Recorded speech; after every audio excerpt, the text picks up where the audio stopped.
भारतीय आबी जारहियत के बायस दरिया सतलुज के कई मकामात पर सैलाबी सूरत-ए-हाल है। पाकपतन, ओकाड़ा और बहावल नगर में दरिया के नज़दीक आबादियों में दाखिल होने पर मकामी अफराद का इनखला जारी है। पाक फौज ने रेंजर्स और सिविल इंतजामी की मदद से सैलाब के मुमकिन खतरे के पेश नज़र तैयारियां कर ली हैं। सैलाबी रेला हैड सुलेमानकी से 60 घंटों में हैड इस्लाम पहुंचेगा।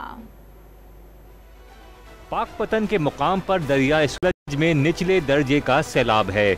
दरिया किनारे आबादी में पानी दाखिल होने से सैकड़ों एकड़ पर खड़ी फसलें ज़ेरे आब आ गईं।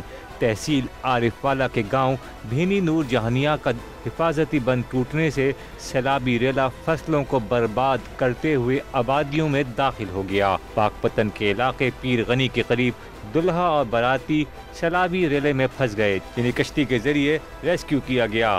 बहावल नगर में दरिया सतलुज में हेड सुलेमानकी के मुकाम पर पानी की सतह बुलंद हो रही है। मुल्हिका आबादियों से शहरियों का इनखिला जारी है। भका पतन पुल के मुकाम पर चकचावी का हिफाजती बंद टूटने से सैलाबी पानी आबादी में दाखिल हो गया, जिससे फसलें भी ज़ेरे आब आ गईं।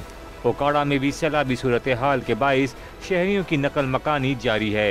रिलीफ कमिश्नर पंजाब के मुताबिक सैलाबी रेला हेड सुलेमानकी से हेड इस्लाम तक 60 घंटों में पहुंचेगा। मुंसलिक अजला बहावलपुर और लोधरा को हिफाजती इंतजामात की हिदायत कर दी गई है।